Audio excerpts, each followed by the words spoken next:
弟兄姊妹平安，今天是2026年4月29号。今天的经文是诗篇100篇，耶利米书23章第1节到第8节，马太福音20章17节到28节。今天要跟大家分享的主题是公义的国度。公义的国度，这是现代许多国家是所需要的。这针对当时候犹大国的情况，也先知所提的预言。当时候呢，犹大国的国势衰微，人民敬拜偶像，而且呢道德沦丧。先知耶利米的话，就是针对这些犹太的领袖，来上帝所设立的这个牧羊人提出了讨伐。耶利米书23章第1节到第8节，那些残害驱散上主子民的统治者惨啊！他们原应该照顾上帝的子民。关于这些统治者，上主以色列的上帝这样说：你们没有照顾我的子民，反而驱散他们。瞧吧，我要因你们的邪恶行为来惩罚你们。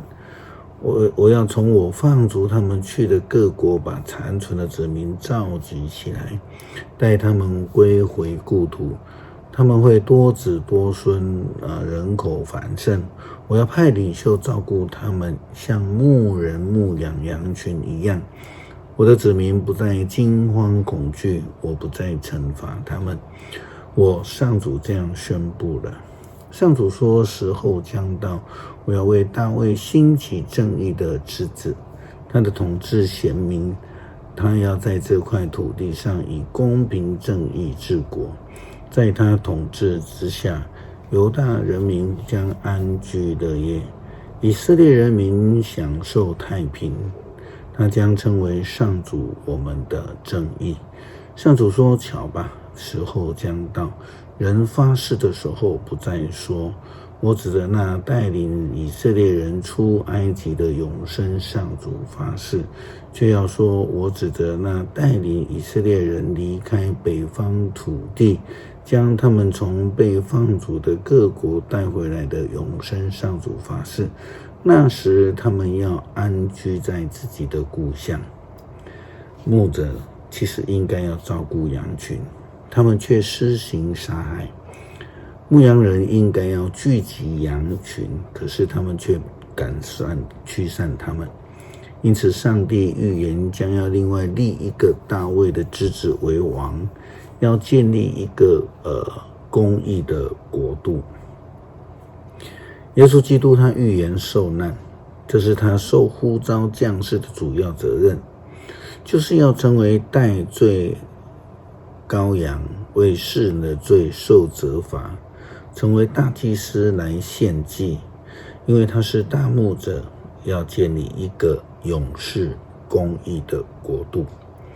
但是当耶稣基督预言自己的受难之后，两位学生的母亲西比泰的太太马上就来找耶稣了。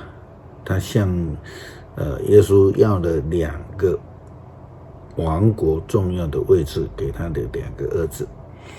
耶稣基督回答他说，你不知道你在要求什么。是的，他们是完全的误解了这个公义的国度的意义了哈，只求他们自己想要的。马太福音20章17节到28节，耶稣上耶路撒冷去的时候，把12个门徒带在一边，一面走一面告诉他们，你们要知道，我们现在上耶路撒冷去，人子将被出卖给祭司长和经学教师，他们要判他死刑，然后把他交给外邦人。他们要戏弄他，鞭打他，把他钉在十字架。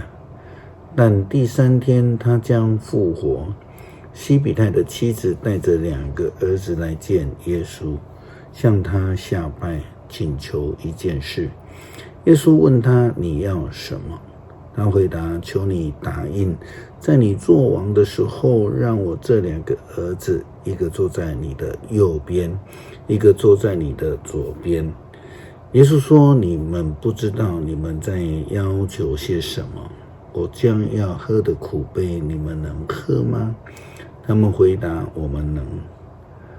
耶稣告诉他们：你们固然要喝我的苦杯，可是我没有权决定谁要坐在我的左右。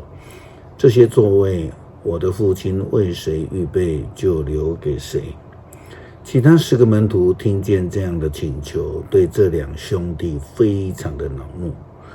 耶稣把他们叫到面前来，对他们说：你们知道，这世上的人有执政者管辖他们，有领导者支配他们，可是你们却不是这样。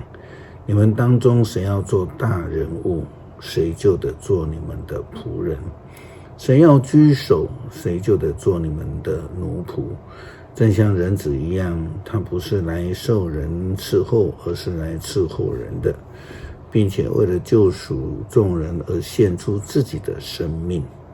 诗篇100篇，普天下要向上主欢呼，要欢欢喜喜地敬拜他，要唱赞美诗歌，到他面前，要知道上主是上帝，他创造了我们，我们属于他，我们是他的子民，是他牧养的羊群。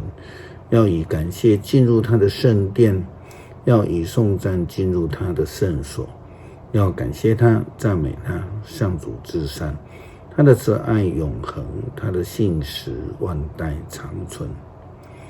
求主让我们以正确的眼目看耶稣基督，不叫我们迷失方向，回应上帝给耶稣基督的给我们的呼召，成为公义国度的仆人。